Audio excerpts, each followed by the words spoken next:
So slow tonight.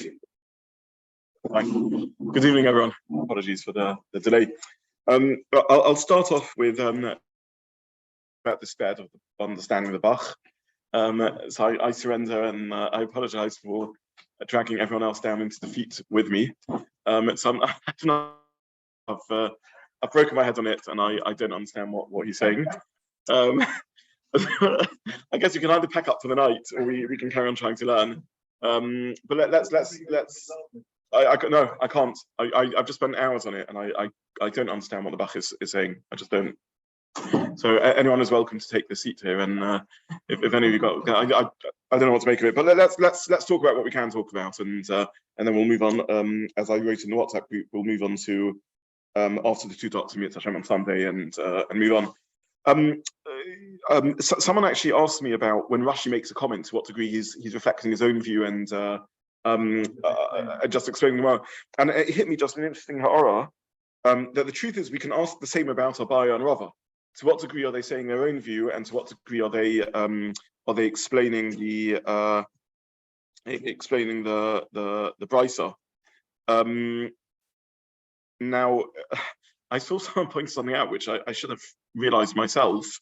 If we took a little bit of Chazorah, let's not forget that many months ago we learned the sugya on Daf Ayin Daled Amud Beis, and on that sugya there it discussed Haimand Avad Chalsa. Do you remember that people made these different things, and then the Gemara there said if you sewed up the roof of the event. That we learned a Gemara together in which we talked about this very matter of Yesh Binyan B'Kelim and Ein Binyan B'Kelim.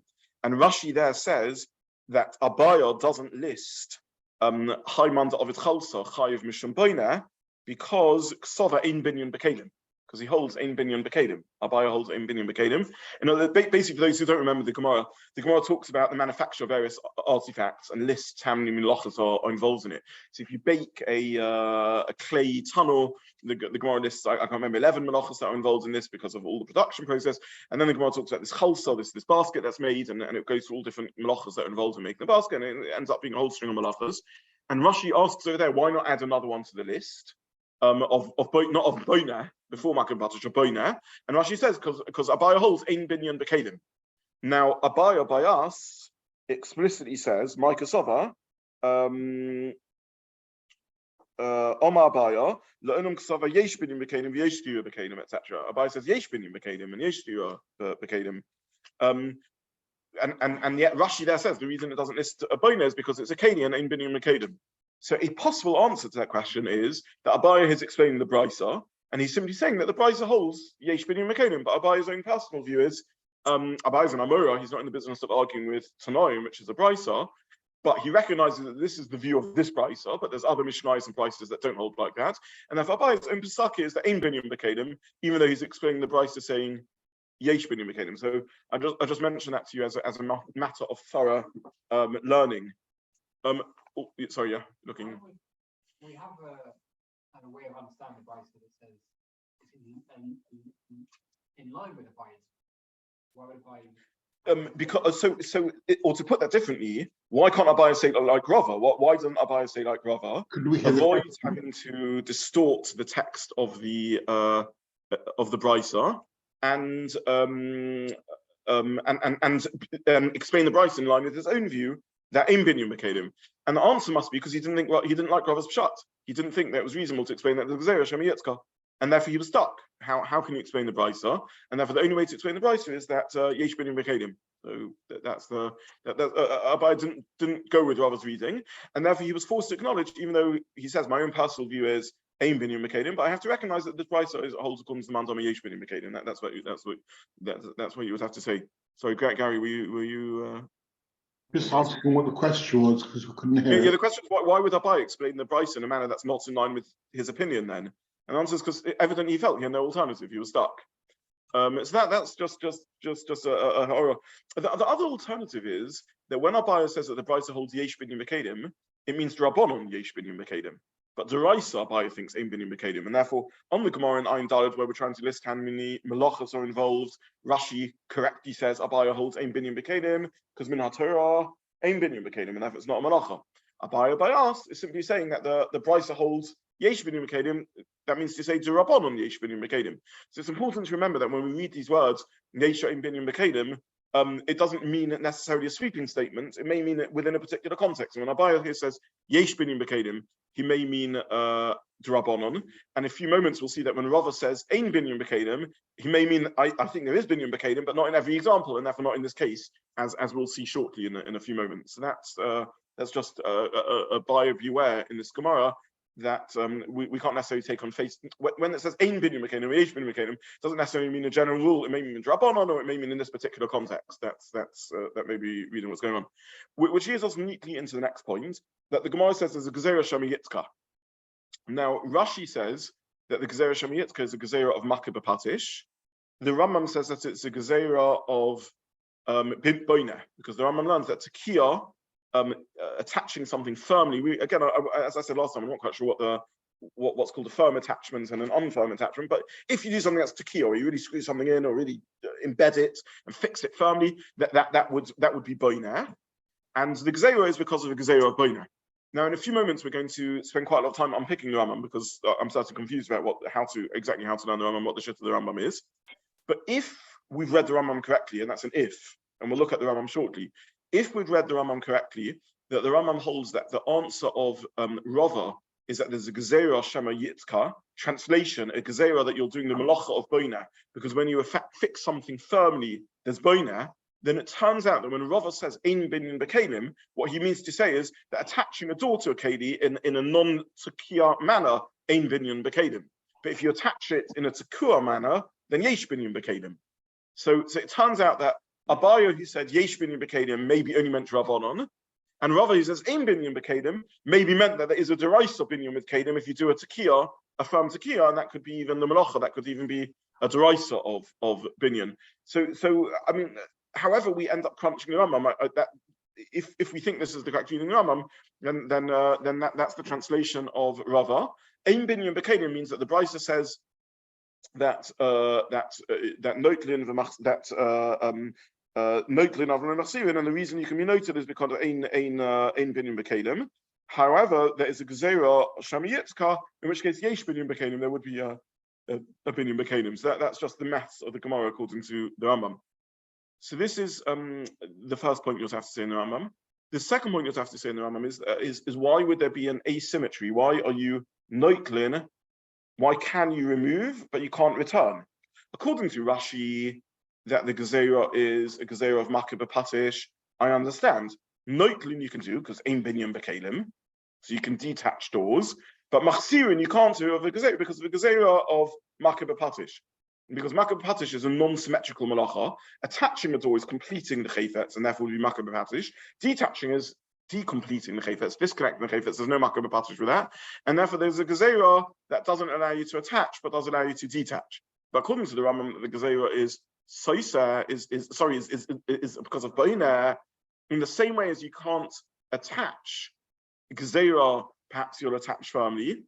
Why don't we say you can't detach gezerah that maybe you're doing soisa?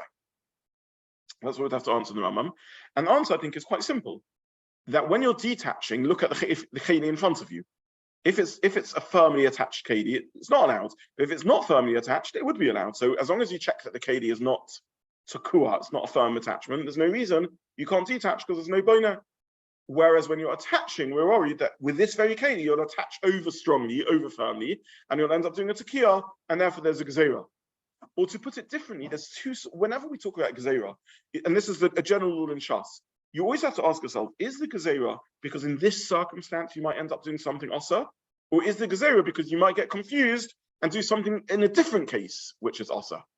So in the case of attaching chazorah, the gezerah that we're suggesting would be maybe in this very case you'll end up attaching firmly, and therefore transgress. So they made the gezerah don't reattach.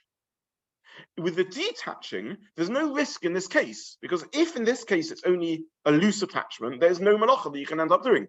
The whole risk would be maybe this case is attached firmly rather than unfirmly. In other words, don't allow in this case in case it's a different case. They didn't make such a gezerah that's a different sort of gezerah. Are you with me in the maths of this point?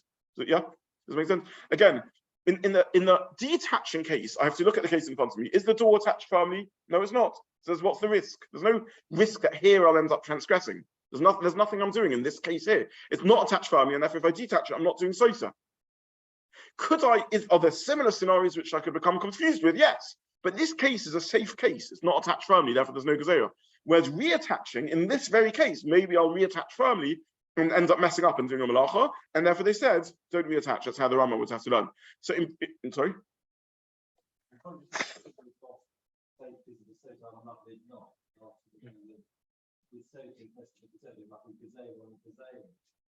That could also be an answer. Yes, it could be that stira is less of a risk because it's not say someone else lives in it. Yeah, that's also a possible answer.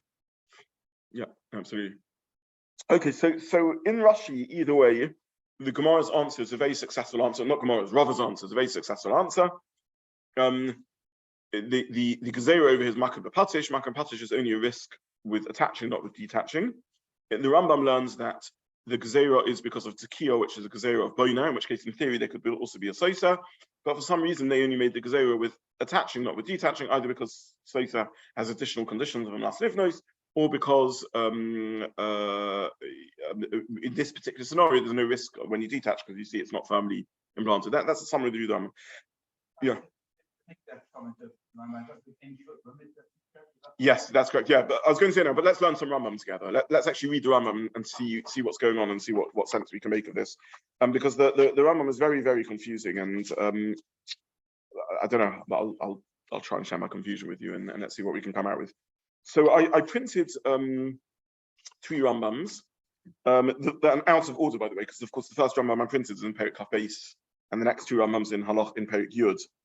But let's make an attempt to read Perek Kaf. Hatokeya chayev mishum boina. If you attach something firmly, you're chayev mishum boina. At this point, we don't know whether he's talking about only mechubar karka or even HaKelim. Who knows? Let's wait and see what carries on. So we're here at the top, page 1 in the sources. Let's learn the Rambam together. Lefichach, therefore, kol had delosses and mechubaris lekarka. Any delosses that mechubar lekarka, lo noklinosim v'lo machzirin. You can't attach or detach. Gezerah sham yitzka, because of gezerah in case you are tekeah.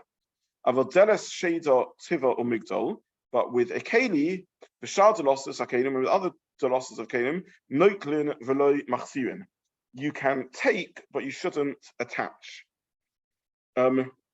Let's put a full stop here, even though maybe this is a misplaced full stop, and let's stop as if this is the end of the paragraph in the Rambam.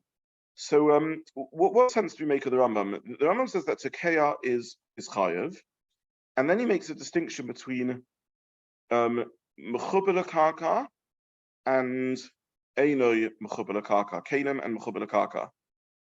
So let's start with HaKelim. Why noklin v'lo machzirin according to the Rambam? If we've put a full stop here.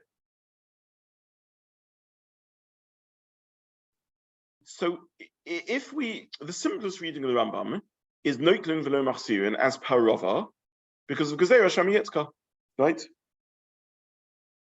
He doesn't actually spell it out. He doesn't say gezerah sham yitzka, but he's coming from a Gemara. So our best guess would be that the reason why with HaKelim, are you with me in how we're trying to read the Rambam? Yeah, there's a problem with the Rambam. The Rambam says that tekiah is boina. He doesn't make clear whether he means tekiah with mechubar or with HaKelim. We're not quite sure. Then the Rambam says that lefichach, therefore, with mechubar you can't attach or detach. Gezerah sham yitzka. The simplest reading of that line is that there's a gezerah sham yitzka both with attaching and detaching. Then the Rambam says that with HaKelim you can attach, but you can detach, but you can't attach, and he doesn't spell out why. Now, if the reason why you can attach and not detach, you can't attach but you can detach, is also because of gezerah sham yitzka, that would at least fit with the Gemara, because that's what the Gemara says. The Gemara says the reason you can detach but not attach is gezerah sham yitzka. But if that's the case, then we have a problem. Why is the gezerah with HaKelim only uttering attaching and not detaching, and the gezerah with mechubar uttering both detaching and attaching? I'm just trying to take you on a journey of what we can do with this Rambam. There's nothing clever here. We're just trying to work out the maths of the Rambam, correct? So the Rambam says explicitly that the reason you can, seemingly explicitly, that the reason you can attach and detach with mechubar it can't attach or detach is because of Gezerah Shamiyitzka, which is fascinating because the Gemara didn't say that. Right? The Gemara said the reason you can attach and detach is because of binyan, boineh. It only brings in the Gezerah with HaKelim, because ein binyan, because of ein binyan b'Kelim, because of the Gezerah Shamiyitzka. But the Rambam brings in the Gezerah Shamiyitzka even with mechuba, which is a little confusing. That's question number one. Can I just? Slightly differently, we simply say, he's reading you can't remove them. I agree with you. I just want to work through the maths thoroughly. There's many ways to pass the Rambam, but at least for me, the initial reading of the Rambam is that is he's saying that it applies to both lo notlim v'lo machzirin gezerah shamiyitzka, which is interesting because the Gemara didn't say that that with mechuba is anything to do with the gezerah. The Gemara only brought up the gezerah with respect to eino mechuba with HaKelim. Question number one. Question number two is the Rambam doesn't explicitly say why with HaKelim you can't attach. But the best guess I had of that would be again because of gezerah shemiyetzka, which is really the Gemara. In which case the gezerah is only about attaching, not detaching. In which case, why with mechuba is it different? Can I just say we're forced by the math of this calculation to suggest the other way around, as you passed it. The Rambam says, in which case the reading is as follows: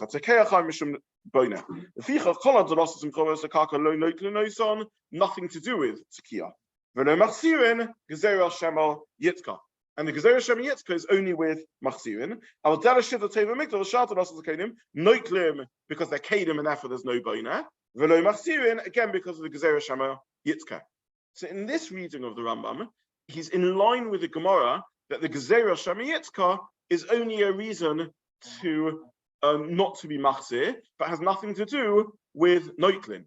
And therefore it emerges as follows: that with respect to machzirin, mechuba and kelim are identical, that the reason is because of the gezerah. Whereas with respect to noitlin, they're different, because with respect to noitlin, with mechuba you have boina, and with HaKelim you don't have boina or sosa. That's what would emerge in the reading of the Rambam. I think there are problems with this reading also, but let's pause for a few moments and just consider that. Sorry, Max, I think you wanted to ask something? Well, you said that the Gemara says it's binyan and stira, but the Gemara doesn't actually say that explicitly. It just says, what does he hold? Does he hold, is it binyan and stira? And if so, then there's a stira, if you pardon the pun. So basically, the Gemara then comes to two explanations of Abai and Rava, and Rava then says that the case is a gezerah, but that doesn't necessarily imply that you can't extrapolate and say that it's a gezerah for both binyan and stira in the case of the shida. Okay, so you could say that the gezerah applies to both chazorah and netilah, but then we have a problem, which is we're back to square one in the brisa, which is why with Daltoteihem migdol you're only not allowed to be machzir, but you are allowed to be noitel. So you're sort of trapped here. Okay, I nothing I'm saying today is profound in the least. It's simply just crunching the maths of the sugya. There's no londus that we're doing. I'm just simply trying to work out the maths of how the Rambam would learn. And if you're struggling with this, please listen to the recording again, because it's just calculating how the Rambam would learn. Yeah. Reading it the second way on no, it seems even stranger because notlin is saint, which is you feel like I need a reason for that more so than for the reason of machzir was because they were showing yitzchak. To just say it blandly without any strength behind it seems a harder thing to understand. It's very problematic. Both reasons are problematic. Again, let me just take you through the maths one last time, and then I'll address your point, because you're absolutely right. Version number one, the Rambam said that with mechuba l'karka, you can neither take off or put it back on because of gezerah shemiyitzka. Two problems with that. Number one, the Gemara seemed to say the gezerah is only about machzir, not about noitlin. And number two, the Gemara didn't seem to think you needed to come onto the Gezerah from a Chubba, only said the Gezerah for HaKelim. Okay, we then continue the Rambam, and the Rambam says that with HaKelim, Noitlin Ein Machzirin, full stop. Simplest understanding is that he means to say with HaKelim, the Noitlin Ein Machzirin, again, because of the Gezerah Sham Yitzka, which is what the Gemara says. In which case, that last line fits. That's really what the Gemara said, that Noitlin Ein Machzirin because of the Gezerah Sham Yitzka with HaKelim.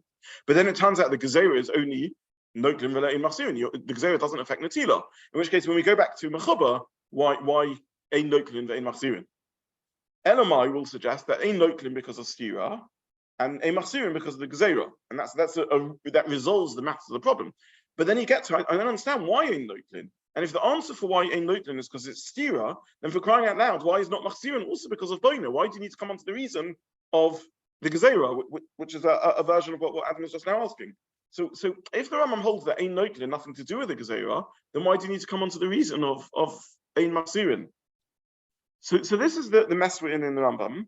But this is how the Maggid Mishnah reads it. The Maggid Mishnah does put the full stop where we put the full stop, and he learns that the reason why Noitlin v'lo Machzirin is because of the Gezerah Sham Yitzka. That's how he reads the Rambam. The Maggid Mishnah then asks, why do you need the Gezerah Shema Yitzka? Just typically that with Mechuba, why do you need the Gezerah Shema Yitzka? Typically, that is just Boina. And where do I see an example of that? That's Halacha Yodalad in source 3. Perigod Halacha Yodalad. A Masechet Shabbat v'shel dasa shel Yitzia, which is all sorts of bits. Chayev mishum Boina. So you don't need to come on to Gezerah Shema Yitzka even without Tekiah. You have Boina. Now, the Beis Yosef answers that question, and the Beis Yosef says as follows. He says, even though the Gemara considered a lul shaltan golim, a pen, to be mechuba, and therefore only asks about Daltoteihem and Migdal, there is something a bit tentative about that. On the one hand, it's mechuba because it's a pen that's attached to the ground. On the other hand, it's not a building that's properly out of the ground. It's not a house that you build in the ground. It's a keli which you've attached to the ground. And then you could view that also as a keli. And therefore, in the Maskana, once we come onto the Gezerah Sham Yitzka, we can even say the same reason for the lul also, only because of the Gezerah Sham Yitzka, not because of Boina, as opposed to the Bur and the Dos and the Yetzia, which are genuine ground entities. It's a pit dug into the ground. There you would have classic Boina. So basically, the basics is being Mechadesh that we have three scenarios. We have Kalim, about which there definitely isn't Boina. We have Bur, about regular Kalim, there definitely isn't Boina unless you do Tekiah. You have a Bur in which there definitely is Boina. And you have a pen, which is a sort of crate that you attach to the ground, which a lul shaltan golim, which you can argue either way. Therefore, with a pure keli like a Daltoteihem or Migdal, certainly the reason is only because of the Gezerah Sham Yitzka. It's only Boina if there's Tekiah. With the Bur, which is a pit, which is a proper mechuba karka, there's certainly Boina, even without any Tekiah, and that's source 3, Halacha Yodalad, Perigod Halacha Yodalad. And with the lul shaltan golim, the Rambam paskins, that even though the Gemara considered the possibility that it was mechuba, that was only in the Havamina, but once we come onto the Gezerah, we're even happy to we're happy just to say it because of the Gezerah and avoid decisiveness around the chibur, and it could be as viewed as a keli, and therefore the only reason the Gezerah Sham Yitzka. Now that's a wonderful thought and very nice idea. But then how does the Beis Yosef explain the noitlin, the ein noitlin? Why is it also to be noitel?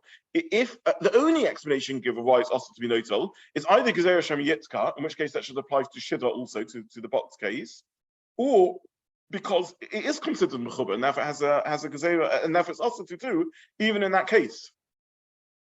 And I don't know a resolution to this. I don't know where to go with this. So the Bach, I don't understand what he's saying, and even the Beis Yosef, where I think the maths is pretty clear, I don't understand how he's reading the.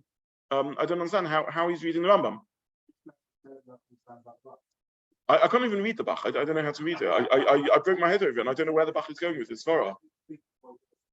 Yeah, the Beis Yosef says a nice svara. In the structure of the Beis Yosef's building, I understand it.